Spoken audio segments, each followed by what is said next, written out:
ببخشید، من میتونم روی میزتون رو مرتب کنم؟ یه کمی به هم ریخته است رو مخمه، ببخشید بازم معذرت میخوام.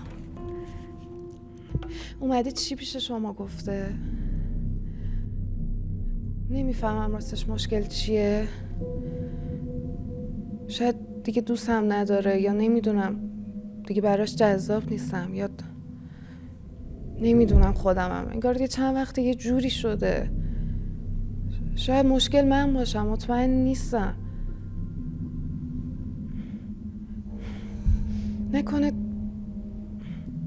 ببینید، من میدونم خونه رو خیلی تمیز میکنم، واقعا حواسم هست وسیله هر کدوم همه چی سر جاش باشه، میدونم اینکه هر روز تمیز میکنم و اینا، ولی من فکر میکنم اینو چیز خوبی باشه. یعنی آخه همه جا شنیدم میگن این جزء مثلا صفات خوب زن خونه است، بعد ولی انگار برای این زیاده، انگار اینجوری خوب نیست حالش. نمیدونم، ولی خب من اینجوری راحت ترم برای خونه. بعد میگه چرا انقدر بهش زنگ میزنم؟ خب شوهرمه، میره بیرون، نگرانم بیرون اتفاقی نیفته، چه میدونم بدونم کی میرسه خونه. زنگ بزنم بپرسم خب اصلا میاد خونه، ماشینش خراب شده باشه، اتفاقی افتاده باشه.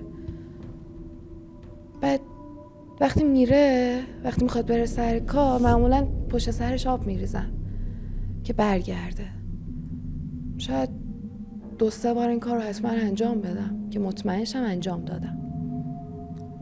بعد تا حالا نشده من آب بریزم و بر نگرده، به خاطر همین دیگه هر روز میریزم. بعد اینو هم جزء بدیام میدونه.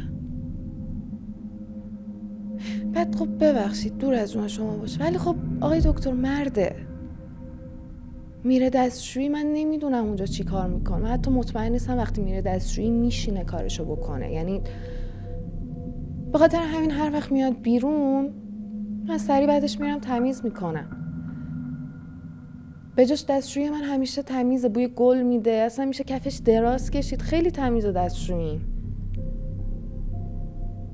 این واقعا بد نیست به نظر من. مهمون که میاد، همین که میرن، من شروع میکنم به تمیز کردن خونه. خب من نمیدونم اون آدم که اومده رو مبل خونه من نشسته، اون لباسش از صبح به کجاها خورده. ممکنه پر از میکروب باشه یا هر چیز دیگه ای. من باید خونه رو تمیز نگه دارم. بعد به من برمیگرده میگه تو پای همه رو از خونه ما بریدی. خب مگه تمیزکاری بده؟ نمیدونم. بعد شبا که میخوایم بخوابیم به من میگه تو منو بیخواب کردی.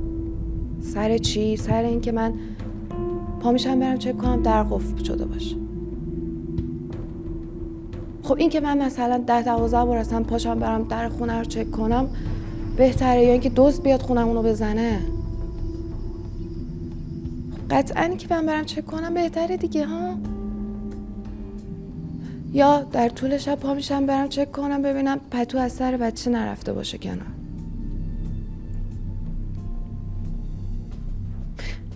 بچه‌م که شروع کرده بود به 4 صبح رفتن، مسیری که میخواست بره رو من همیشه قبلش تمیز میکردم. زمینه، کثیفه. به من میگه شبیه ننجونمی. سر چی؟ سر این که من وسایل رو دور نمیریزم، نگه میدارم. به من میگه مثلا اون آفتاب و لگن رو چرا نگه داشتی؟ خب شما به من بگو الان فردا پس فردا ما بریم یه ویلایی چیزی خونه جدید بگیریم، خب اون به درد نمیخوره؟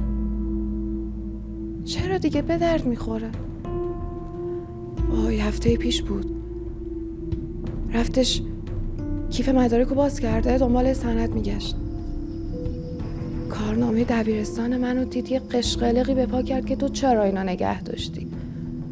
خب حالا بود اون تو دور نریختم، مشکلش چیه؟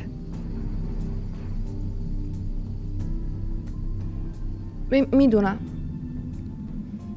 خودم هم میدونم، فکرم به هم ریخته است، ذهنم. خودم هم میترسم، به خودم هم میترسم. پشت فرمون که میشینم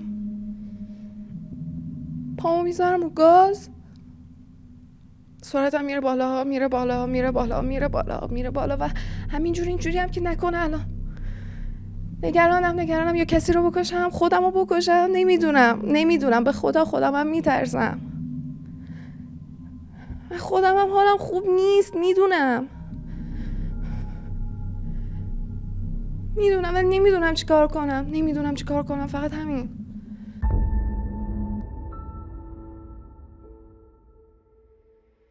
تونستم وسواس داشته باشم تو اون تایم، ولی خب خیلی گسترده تره، نسبت یه وسواس ساده خیلی بیشتره.